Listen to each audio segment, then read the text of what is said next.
Alors lui, Non mais, non mais bien au contraire, avec, bien au contraire avec Bernard en plus de ça, de toute façon tout le monde est avec moi. Toutes les autorités, on fait un groupe. Donc il a la même chose que toi. Non mais non, Vous n'avez pas encore visité. voilà. On se met métronome, nous, JSP, et après les drapeaux, hein, Ouais, ça. ouais. Ouais, exact. Il y a les métronomes qui se mettent là, les pompiers en face, vous avez les remises de médailles UNC. On peut mettre en place, hein. On peut mettre en place, hein. C'est bon, ce que vous voulez.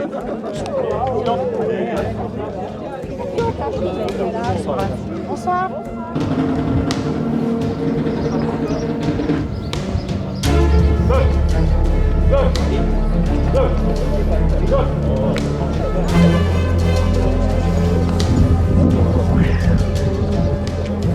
Ouais, je sais pas. Oui, il y a un petit peu.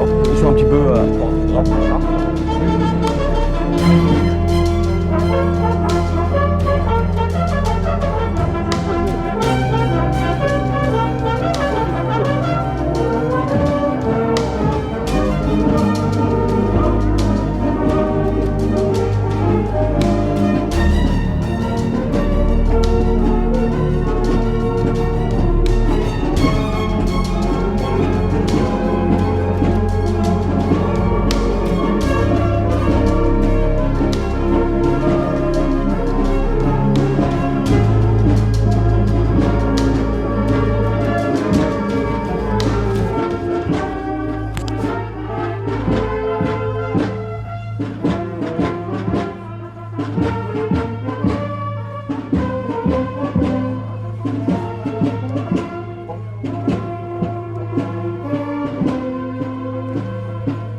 Je les ai fait venir il y a 2 ans, je te dis pas, c'est pas simple, ça n'a pas été simple non plus.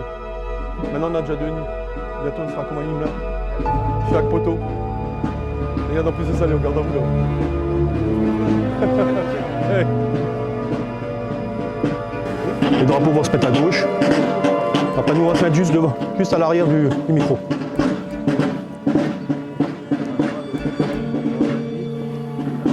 Les ramène ici. Essaie de juste trouver 2 gamins. Ou alors attends. Ouais, attends. On peut un peu faire reculer. Ouais, qu'on voit tout le monument s'il te plaît. On recule de 2 pas, les gars. Les 2 cailloux. De ce côté-là, quoi. D'accord. Quoi. Voilà, mesdames et messieurs, en ce qui concerne le déroulé de la cérémonie, nous allons donc faire une levée des couleurs. Puis il y aura un message officiel du ministre. Ensuite, nous procéderons à l'inauguration des plaques avec l'inscription du monument des morts pour la France. Il y aura à l'issue un dépôt de gerbe. À l'issue, on fera un hommage aux morts.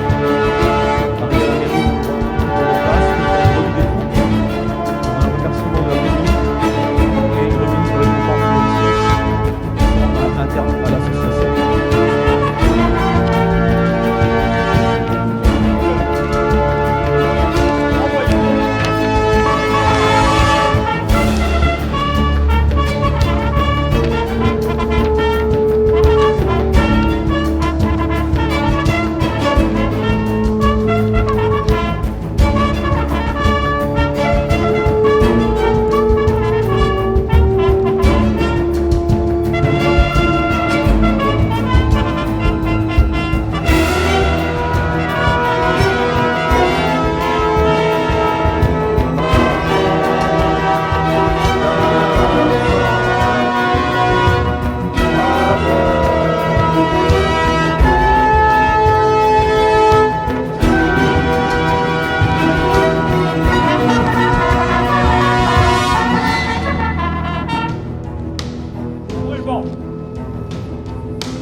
Message de M. Sébastien Lecornu, ministre des Armées, et de Mme Patricia Miralles, ministre déléguée auprès du ministre des Armées, chargée de la mémoire et des anciens combattants.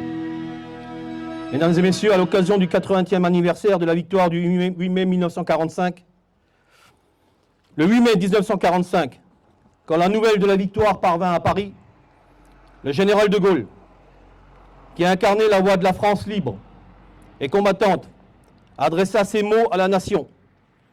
Tandis que les rayons de la gloire ont une fois de plus resplendi nos drapeaux, la patrie porte sa pensée et son amour d'abord vers ceux qui sont morts pour elle, ensuite vers ceux qui ont pour son service tant combattu et tant souffert.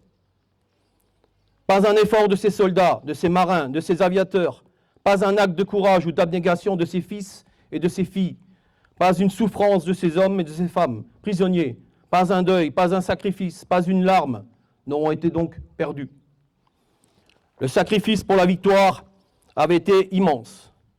Aux soldats morts, blessés, prisonniers, aux résistants foudroyés, torturés, s'ajoutaient les civils assassinés et déportés, en particulier les Juifs morts dans la Shoah, ainsi que les champs de ruines laissés par les durs combats de la libération.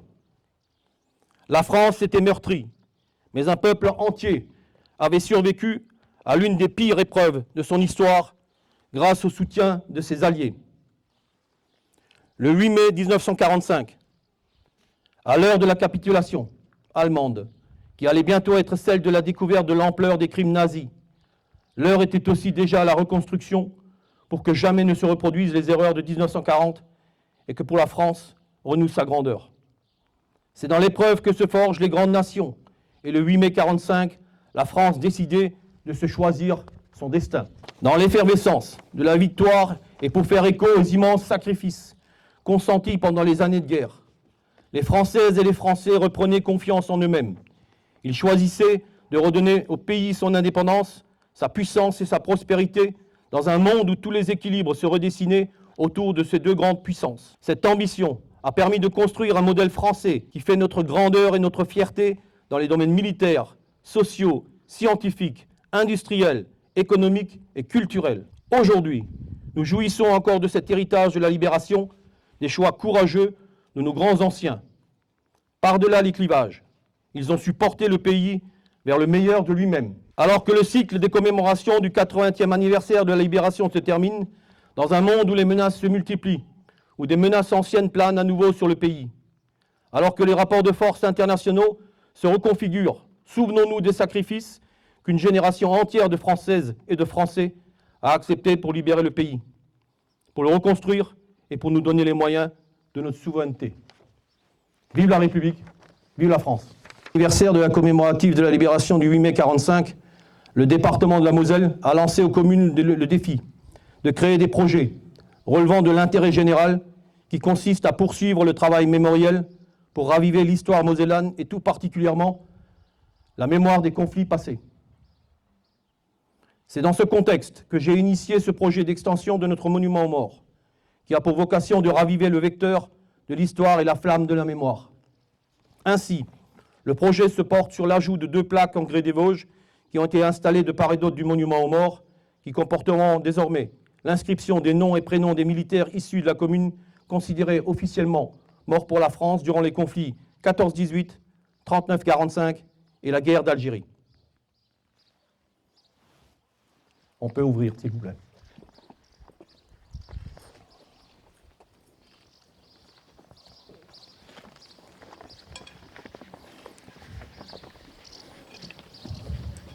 La réminiscence de nos défunts morts pour la France.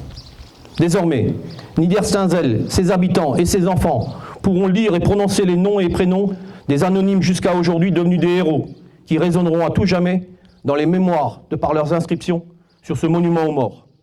Respect et honneur à ces hommes qui ont donné leur vie pour notre liberté.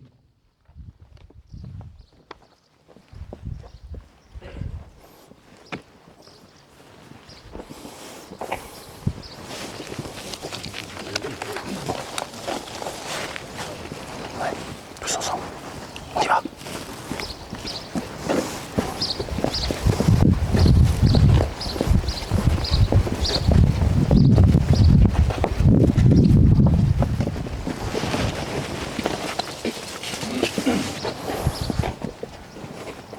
Recule un petit peu.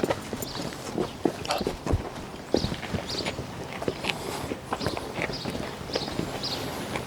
Aux morts!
Chanter partisan.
Approchez un petit peu. Ou pardon. Serrez-vous. Ouais. Non, j'avais mis sans idée de. Ouais, j'arrive. J'arrive. Voilà. Alors ils arrivent.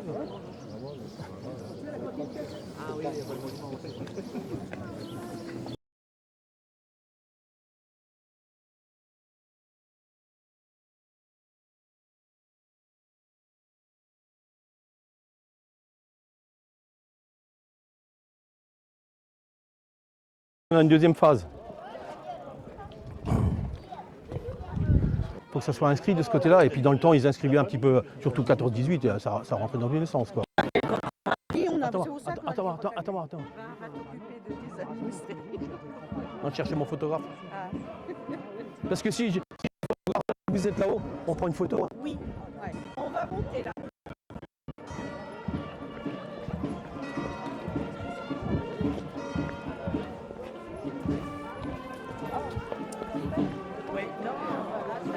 Faut que je rattrape.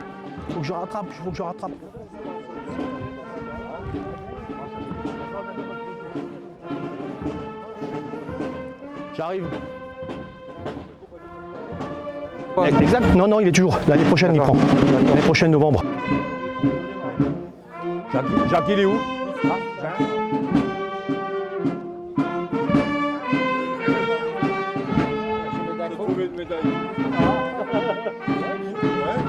Nous terminerons par une remise de récompense interne à l'Union nationale des combattants. J'appellerai les récipiendaires sur place et j'appellerai les personnalités qui sont tenues de remettre ces récompenses.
Thierry. Merci les métronomes. On va donc passer à la remise de récompense de l'Union nationale des combattants. Je vais donc appeler les récipiendaires pour prendre place devant les drapeaux, s'il vous plaît. Monsieur Hubert Charles.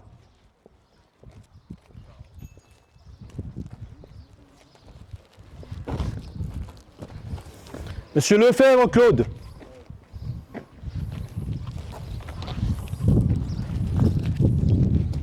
Monsieur Sifferman Jean-Pierre.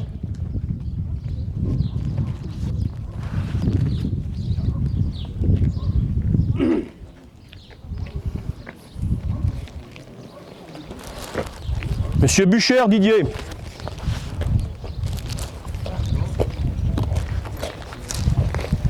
Et Monsieur Yélé Bernard.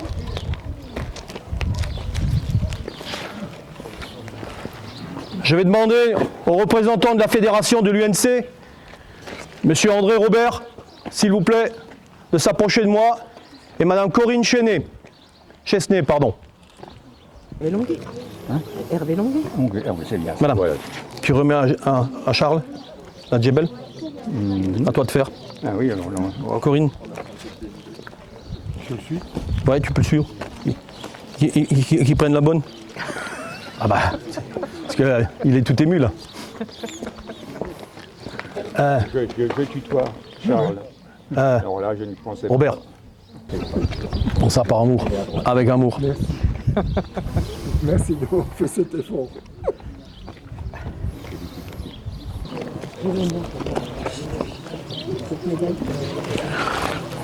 L'association de l'UNC Fénétrange et Environ, dont je suis devenu le président, de par la fédération, a ce qu'on appelle des récompenses, de par la longévité et de la fidélité.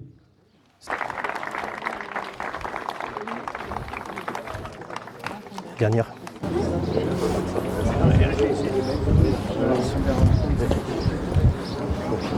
Vous avez donc sur les rangs Monsieur Hubert Charles, qui a été l'ancien président donc, de l'association durant plus de 30 ans. Hein Charles? Voilà, mesdames et messieurs, je vous demande de les applaudir parce qu'ils le méritent à travers leur âge, leur investissement et leur engagement. Messieurs, respect et honneur et gratitude à vous.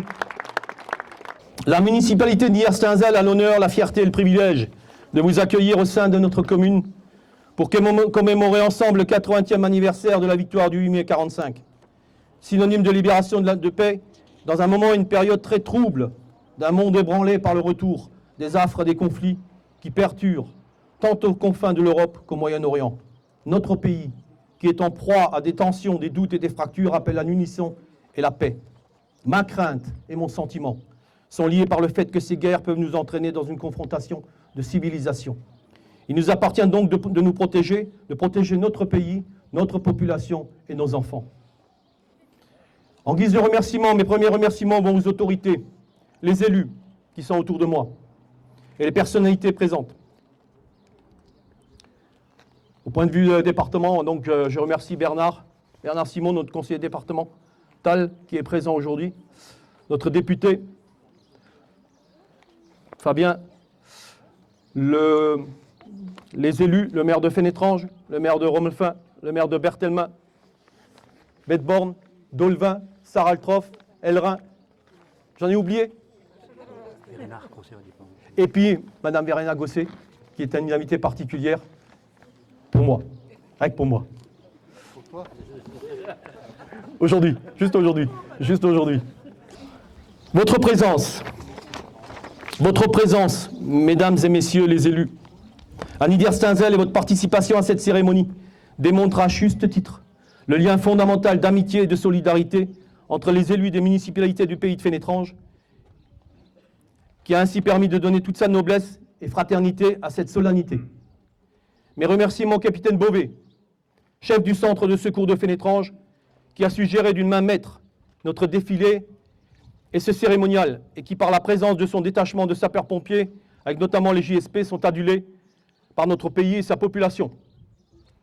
Mes remerciements aux enfants du village et des écoles du RPI de Hyères-Stainzel, Fénétrange, Romelfin et Berthelma. Sachons transmettre à nos enfants, aux petits-enfants, nos valeurs, nos traditions, nos coutumes, à travers la préservation de nos élogieuses cérémonies. Et ce petit drapeau offert par la commune à chaque enfant est un geste de reconnaissance, est un signe de souvenir. Remerciements également aux associations des anciens combattants, de l'UNC et de l'UNP, et le Souvenir français avec leurs présidents, leurs drapeaux respectifs et les adhérents qui subsistent. Vous êtes la mémoire vive qui retrace l'histoire de nos guerres et nos batailles, victorieuses ou pas, à qui on doit notre liberté, aujourd'hui encore, et qui a su faire preuve de résilience pour retrouver et préserver la paix. L'actualité nous démontre que la paix est et reste fragile, avant tout. Remerciements également à la Gendarmerie nationale, et en particulier au capitaine Jacques Thierry, l'adjoint du commandant de compagnie de Château-Salins et Sarrebourg, dont la présence d'une patrouille également a permis de faire en toute sécurité notre commémoration. Votre présence, mon capitaine, si tu permets Thierry, puisqu'on se connaît depuis bien longtemps, votre présence, mon capitaine, auprès de nous démontre votre sens du contact de proximité et ce lien essentiel et quotidien entre la gendarmerie, les élus et la population. Et enfin, des remerciements particuliers à notre noble harmonie musicale de Bénestrophe, les métronomes, qui par leur présence et participation ont démontré leur fidélité à la commune de Niers-Tinzel. La qualité de sa musique a su donner à cette commémoration toute la beauté en couleurs et l'ambiance musicale qu'elle mérite. Respect et gratitude à vous.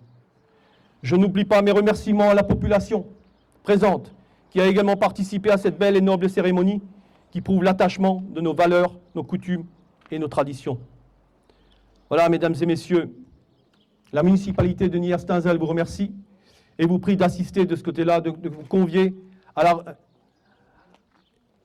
l'invitation à un apéritif de réconfort à notre salle communale dégustée en toute parcimonie.